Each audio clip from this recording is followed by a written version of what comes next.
China caught in floods in the south and droughts in the north, major grain-producing province in crisis. CCP flood discharge worsens disaster, affects million. 2 tech company researchers suddenly pass away in one day, shocking the entire network. Economic downturn, Abbot flees? Hangzhou temple on sale for 70 million. Pay to work becomes an industry in mainland China. Graduates spend thousands on internships. Poverty in China is rising. It's all covered in today's China Truths. China caught in floods in the south and droughts in the north, major grain-producing province in crisis. China is facing extreme weather conditions, with heavy rainfall in Guangdong and Fujian, and significant droughts impacting major grain-producing provinces like Hunan and Shandong. Official data as of June 14 indicates that meteorological stations in Hunan, Hebei, Shandong, and other regions have recorded temperatures reaching historical highs on 16 occasions. These high temperatures have coincided with drought conditions. Since May, Hunan has received more than 70% less rainfall than the average for previous years, and over half of its weather stations are now reporting moderate to severe drought conditions, with the extent of severe and extreme drought areas continually growing. For example, on June 13, temperatures in Zhengzhou, the capital of Hunan, climbed above 40 degrees Celsius, with a peak at 43.9 degrees Celsius. As a crucial agricultural province, by June 12, Hunan reported that 3.23 million mu of land was unable to be planted due to the drought. In Zhengzhou's Luoluo town, which is roughly 2 kilometers from the Yellow River, the soil in the farmlands is cracked, according to an on-site report by Jiemian News. According to The Sound of Hope, a local villager described that the water extracted from underground by electric pumps is insufficient, requiring 3 days and 3 nights to irrigate just tens of mu of land, at a significant cost in electricity. Another villager commented that he's lived for 50 years and has never witnessed such a drought. Despite the severity of the drought in Hunan, the situation has gone largely unreported by China's mainstream media. A desperate message on Weibo states, Hunan and Shandong provide over 23% of the nation's grain and 30% of its vegetables. If this situation persists, the farmers in these 2 provinces really have no way out. A self-media professional from Anhui highlighted that northern Anhui is facing severe drought conditions similar to Hunan. For several months, from before the wheat harvest to the present, there has been a lack of significant rainfall, leading to extensive field cracking. The dry conditions have caused an unprecedented number of fires in the wheat fields, with combine harvesters occasionally igniting during operation. Despite the completion of the wheat harvest and the end of the grain and ear season over a week ago, farmers have been unable to plant autumn crops like corn and soybeans. Additionally, the Gore River in Guizhou, traditionally a river center, has dried up completely, a phenomenon not seen in decades. The provinces of Hunan, Anhui, Shandong, and Jiangsu have been enduring over 2 months of continuous severe drought. Some areas received rain on June 16, but it was insufficient to alleviate the drought. That same day, a Shandong netizen highlighted the insufficiency of recent heavy rains with photos showing the town's largest river still dry and interrupted. Netizens are expressing concern that the severe drought in major grain-producing provinces could lead to significant problems this year. They fear a looming food crisis. In recent years, grain production has decreased, and there are fewer channels and less money available for purchasing grain. Conversely, the southern provinces, including Guangdong, Fujian, and Guangxi, are experiencing persistent heavy rains. Ms. Fu from Zhongshan, Guangdong, mentioned not seeing the sun for a week. Continuous rain since April 2 in Guangzhou and other parts has led to severe dampness, causing mold in homes. Northern Guangdong is grappling with floods, and Shenzhen has faced building collapses due to intense rainfall. Jiangxi and Fujian also report daily rains. These extreme weather events underscore the smallness of humans to natural disasters.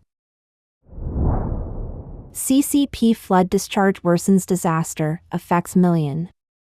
Since June 15, floods have struck southern China, including Guangdong, Fujian, Guangxi, and Jiangxi, affecting millions of people and resulting in multiple reported deaths. Residents from Guangdong told the media that they have never seen such a huge flood in their lives. One resident said that they live on the third floor, and the water has reached the second floor. As of June 18, the CCP's official reports state that Fujian province has experienced 8 deaths and 8 missing persons, while Guangdong province has recorded 5 deaths and 15 missing persons. Given the CCP's history of covering up disasters, the real figures are still under investigation. The floods have also caused severe losses in crops and property.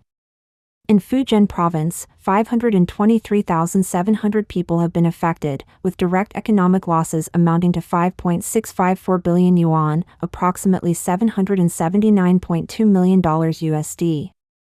In Jiangxi province, 481,000 people have been affected. These are only the numbers publicly released by the CCP, and external observers believe the actual situation is far worse than the official reports. Commenting on this issue, current affairs commentator Li Lini said, in terms of the natural phenomenon of rainfall itself, the rainfall has been extremely heavy. Additionally, there has been the release of floodwaters, mountain floods, and landslides, with people in villages going missing. Therefore, the reported figures are certainly inaccurate and understated. From any perspective, the reported numbers are very unreliable. Meanwhile, some residents have revealed that the severe disaster in Hangzhou, Guangdong, is directly related to the authorities' release of floodwaters.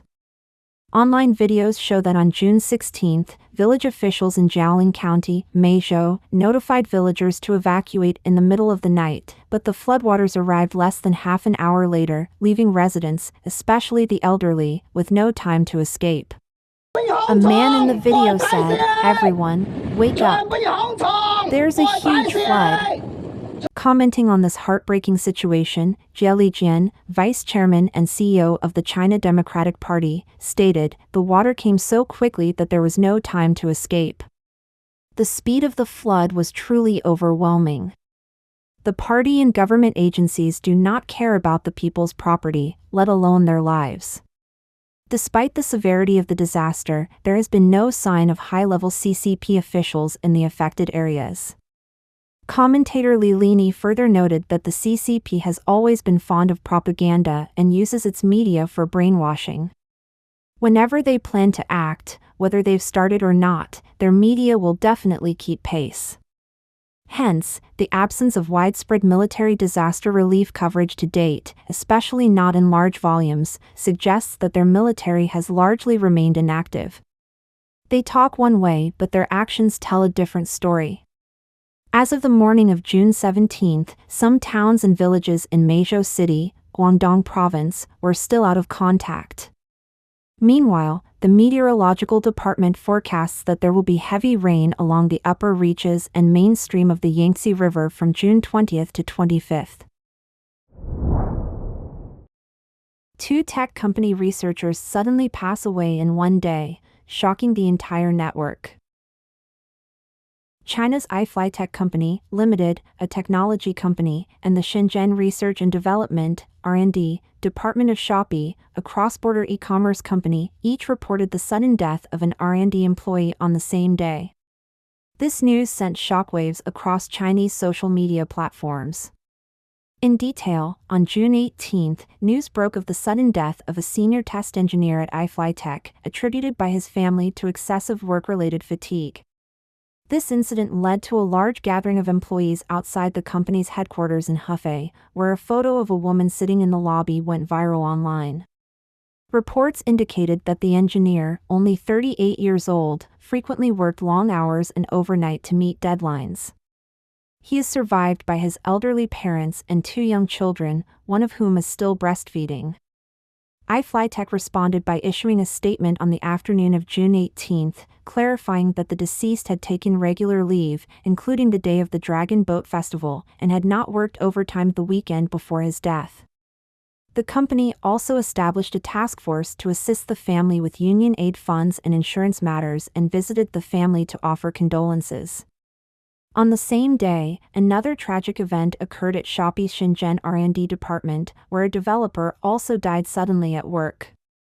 Shopee later confirmed the death, announced a special team to support the family, and cautioned employees against spreading unverified information. Meanwhile, a person claiming to be a Shopee employee shared on social media that the company has heightened its competitive demands this year, requiring employees to work overtime until 9 to 10 p.m. without additional pay. Only those working past 2 or 3 a.m. received a half day off the next day, which was noted as relatively better than other tech firms. Shopee, with headquarters in Singapore, has cross-border business offices in Shenzhen, Shanghai, and Hong Kong. This news spread rapidly across Chinese online communities, sparking significant attention and debate. One netizen shared a post explaining their decision not to have children, citing sympathy for the hardships they would endure. This sentiment struck a chord with many Chinese netizens, garnering over 18,500 likes and a wealth of shares. The post elaborated, from birth, she would be at a disadvantage, merely another ordinary person. From the start of her schooling, she would need to work hard, studying till midnight every day for 6 years of middle school, all to outperform her peers and secure a place in a prestigious high school and university. After graduation, she would become another cog in the societal machine. If she achieved high grades, she would land a job in a major company, working from 9 a.m. to 9 p.m. or even until 11 p.m., to the point of utter exhaustion or even sudden death. If her grades were poor, she would be relegated to 12-hour shifts at a factory assembly line or standing in a restaurant, enduring physical tolls until she fell ill. By 35, she would be unemployed, deemed too old to be employable, and forced to deliver food in extreme weather conditions, navigating traffic just to avoid delays, potentially meeting her end on the streets. The post concluded with a stark reflection: if I had children, I would be a criminal, a cruel, selfish, and foolish person. How could I claim to have children out of love for them? It would be like I harbored a deep-seated vendetta, bringing them into a world only to suffer immensely. Therefore, I choose not to have children. Economic downturn, Abbot flees? Hangzhou temple on sale for 70 million. Recently, images circulating on the Chinese internet show that a temple located beside Hangzhou's West Lake is openly for sale, attracting attention. The post said, "Is there any boss who wants to buy a temple for 70 million yuan, about $9.7 million, including 45 years of operating rights, offerings, rituals, and Zen classes?" The post describes that this temple is located beside West Lake, staffed by a professional monk team from Lingyin Temple. On platforms like Shihu, users are questioning the broader economic conditions that could drive a temple to sell its operating rights. Some believe the abbot wants to escape perceived financial danger, highlighting a broader trend of temples being marketed as commercial properties.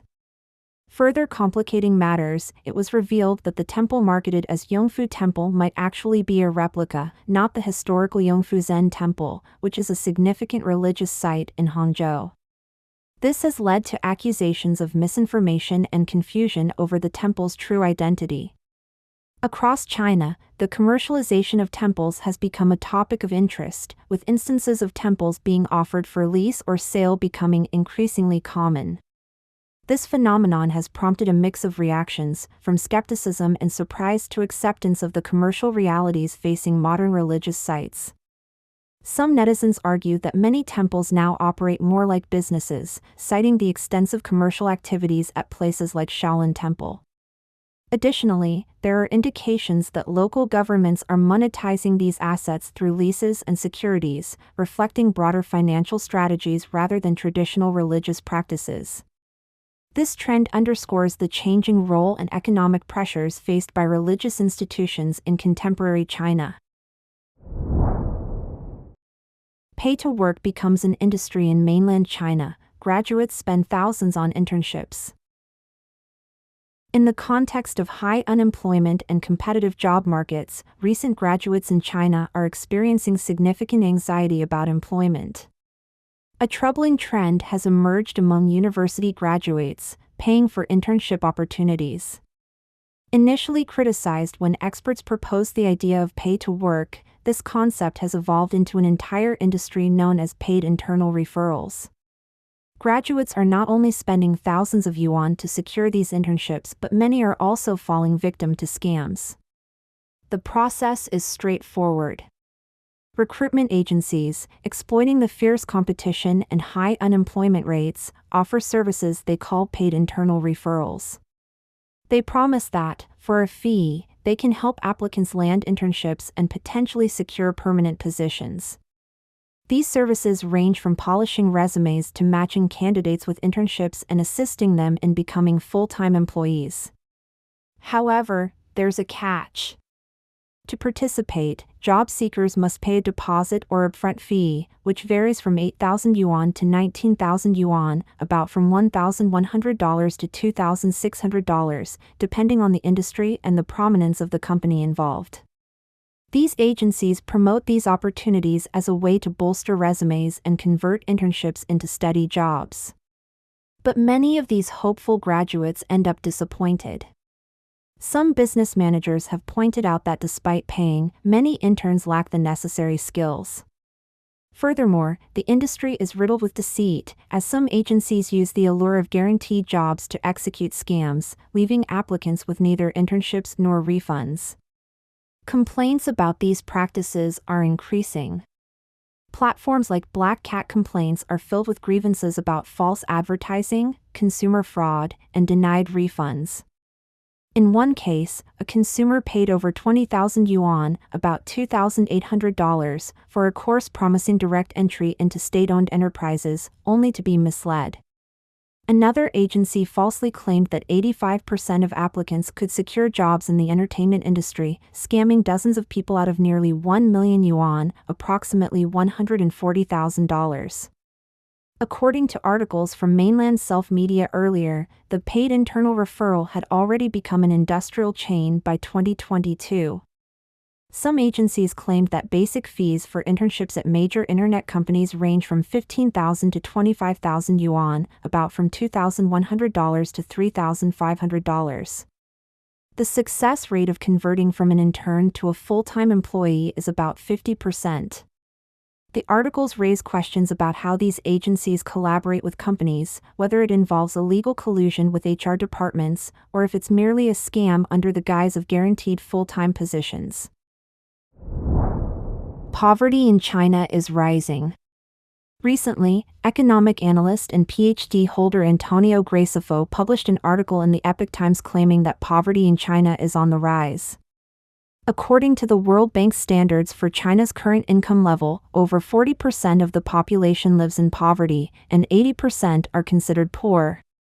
The CCP has long claimed it lifted 800 million people out of poverty, using this as a key justification for its governance. However, the reality is that the CCP's strict economic and social controls have historically kept people impoverished. This was dramatically illustrated during the Great Chinese Famine that began in 1959, which followed the nationalization of rice farming and resulted in up to 30 million deaths. Today, according to the International Monetary Fund, the per capita GDP in the U.S. is $85,300, while China's is only $13,100, placing it 74th globally, below countries like Mexico, Kazakhstan, and Malaysia. The CCP claims that only 0.04% of its population lives below the poverty line. However, it uses a much lower threshold than international standards, setting the official poverty line at an annual income of 2,300 yuan, about $340, based on 2010 prices. This is significantly below the World Bank's international poverty line of $1.90 per day.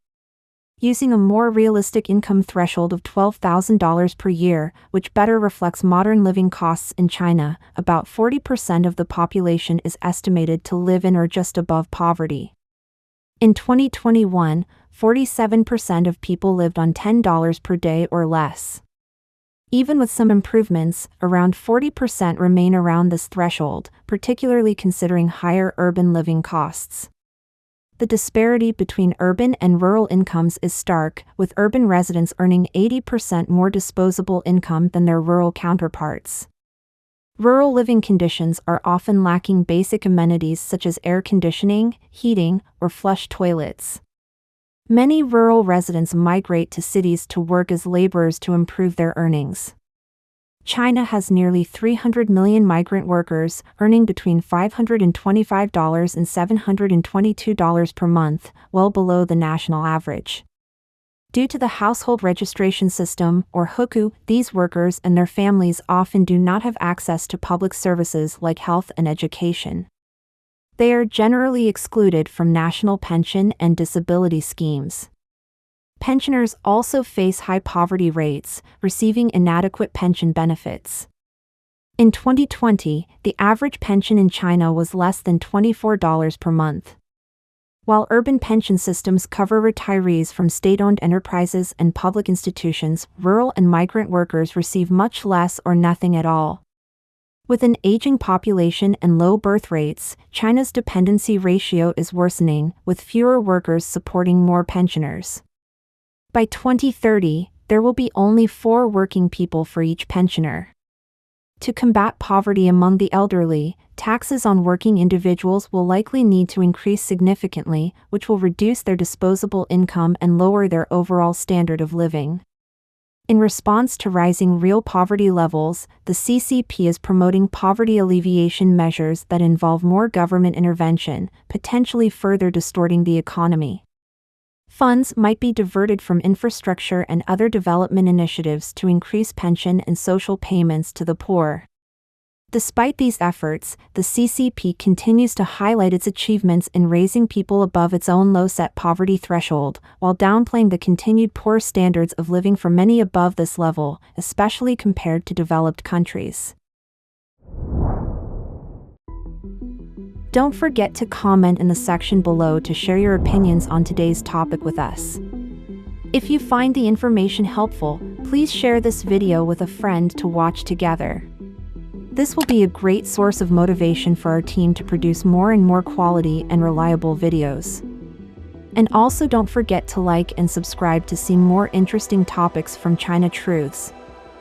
Thank you for tuning in.